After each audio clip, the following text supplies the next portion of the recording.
Tudo da Canção Nova em um só lugar. Canção Nova Play.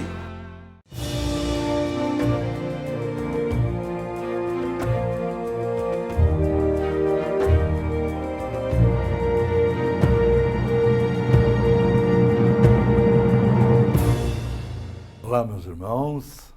Estamos aqui então retornando com mais um programa em que nós estudamos a história da igreja. Essa nossa história da igreja mãe, que até o século IV foi perseguida. Todo o tempo perseguição. E quando veio a paz, a igreja se tornou igreja oficial, recebeu uma porção de regalias, inclusive o Dia do Senhor, dado por Constantino. Mas exatamente na hora em que veio a liberdade religiosa, começaram também os problemas. Na última vez já estudamos o cisma donatista. Hoje nós vamos nos ocupar com a heresia ariana. O que é a heresia ariana? Tudo começa com a pregação do padre Ário. O padre Ário era uma destas vocações adultas. Ele foi ordenado padre aos 57 anos de idade. Era natural de Alexandria e lá ele tornou-se famoso como pregador. Era um homem esbelto, magro, alto, de boa locução, falava muito bem e ele era admirado por todos. Onde ele ia pregar, as igrejas lotavam. E quando ele marcava algum retiro, então mais gente ainda. Ele se empolgou com a pregação e dentro da sua pregação, aos poucos ele começou a ter falhas, problemas sérios. E foi o bispo Dom Alexandre de Alexandria que pessoalmente descobriu. Realmente, o padre Ário, na empolgação, ele falava assim: o Pai é eterno, mas o Filho, que veio depois do Pai, não é eterno. Não começou, ele começou a existir. Foi então que o Dom Alexandre chamou a atenção, disse: mas se esse filho começou a existir, então ele não é Deus. Porque Deus, para ser Deus, tem que ser eterno. Você precisa mudar esse posicionamento. E o padre Ário, não. Ele partia da cronologia, do dado cronológico, o pai, depois vem o filho, para a ontológica, pai e filho, pai anterior ao filho. E se o filho é anterior, ele não pode ser eterno. Se não é eterno, não é Deus. Com essas palavras, Dom Alexandre proibiu ele de falar em público. Não deixou mais ele celebrar missa. E padre Ário fugiu da Alexandria. Foi para o Oriente encontrar-se com seus ex-alunos, onde havia alguns já famosos a essas alturas. Então lá estavam já alguns que eram bem famosos no tempo em que ele foi condenado. Lá ele foi encontrar os seus ex-alunos, ex-colegas, alguns já bispos. Por exemplo, Eusébio de Cesareia já era bispo. Eusébio de Nicomédia já era bispo. Ele foi lá buscar abrigo diante deles. O que ele disse? Eu sou condenado pelo que eu prego. Eu prego que o Pai é eterno e prego que o Filho veio posterior ao Pai. E por isso eles estão me condenando. E Dom Eusébio de Cesareia não percebeu que ele estava aí realmente num jogo de palavras, mas incorrendo num erro muito grave. Ora, Dom Alexandre apelou para Roma. Falou com Dom Silvestre, que era o Papa da época, Papa Silvestre.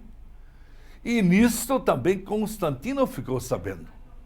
E ao lado de Constantino trabalhava um bispo Ócio de Córdoba, que era o secretário particular de Constantino.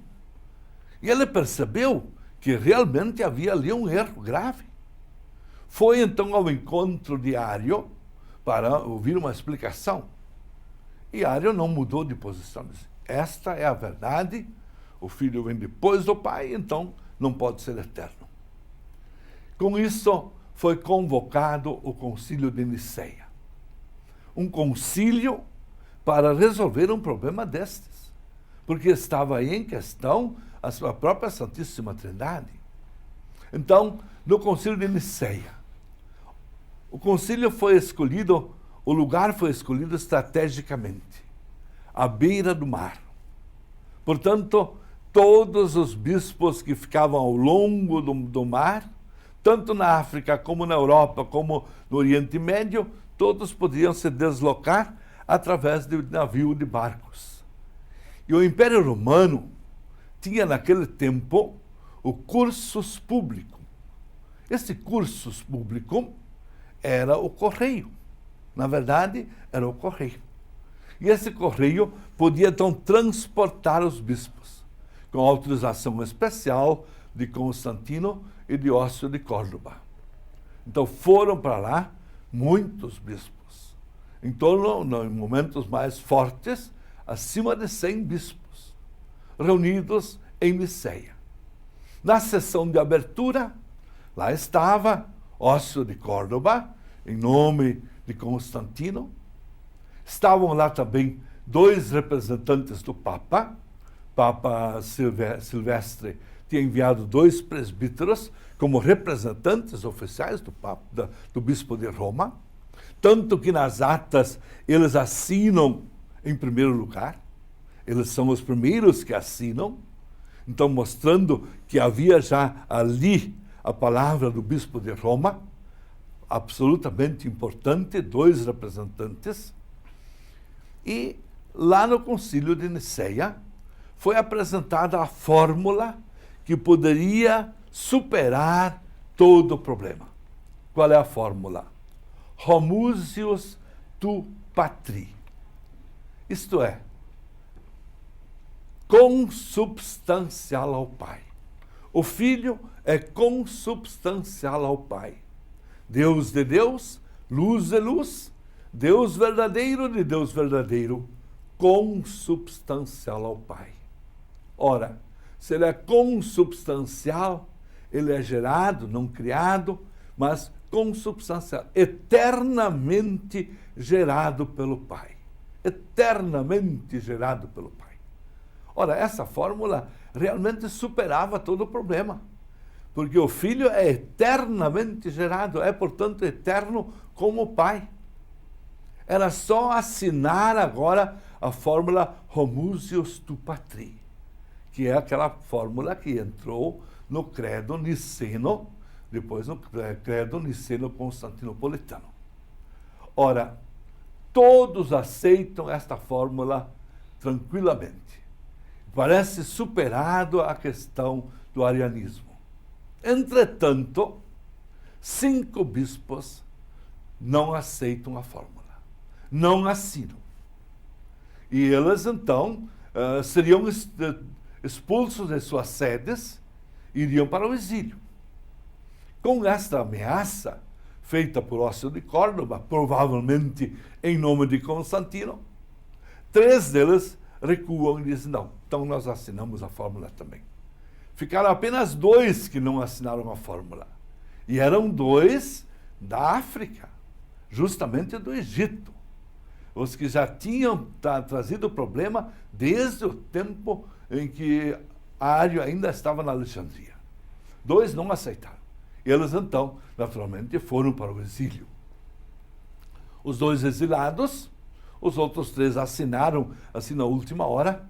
Então, concluiu-se aquele concílio de Nicéia, no ano 325, com um grande jantar dado por Constantino. Muita gente depois criticou que eles estavam lá a serviço de Constantino, que ele deu o jantar, porque a fórmula que o Ócio de Córdoba tinha apresentado foi aceita, enfim. Mas, de qualquer forma, terminou assim, ostensivamente, como um concílio que teria superado um problema muito, muito sério. Acontece que não estava superado. Os 2 bispos do exílio, eles continuaram escrevendo, especialmente para os 3 que assinaram na última hora só para evitar o exílio. E entre eles estava Eusébio de Nicomédia de Constantinopla. E ao mesmo tempo estava ali também Eusébio de Cesareia, grande historiador, portanto homens de grande influência na igreja. E eles começaram a minar toda a parte. E passou-se assim praticamente um século inteiro, mais uma vez, em discussão. Tanto é que os filhos de Constantino, praticamente todos eles aceitando uma espécie de consubstancialidade, pai e filho, e praticamente arianos, a ponto de que somente em 381, quando então já era Teodósio, o imperador romano, e já em 381 foi feito o segundo concílio ecumênico, o primeiro concílio de Constantinopla, e lá se retomou toda a questão do credo, especialmente esta consubstancialidade do Pai e do Filho, e se acrescentou também o Espírito Santo. Consubstancial ao Pai, ao Filho, é o Espírito Santo, que procede do Pai e do Filho. Então, ali em Constantinopla, no concílio de Constantinopla I, foi então aprovado o credo definitivo, que passou a ser chamado de credo niceno-constantinopolitano, porque ele começou a ser definido em Niceia em 325 e foi agora oficialmente decretado em 381. Nesse 381, também por Teodósio, a religião cristã, o cristianismo, foi declarado religião oficial do Estado. A partir dali, o Império Romano é cristão, segue o cristianismo, segue o calendário cristão e também o domingo dos cristãos. E assim nós concluímos esta fase com a bênção de Deus Todo-Poderoso, o Pai, o Filho e o Espírito Santo. Amém.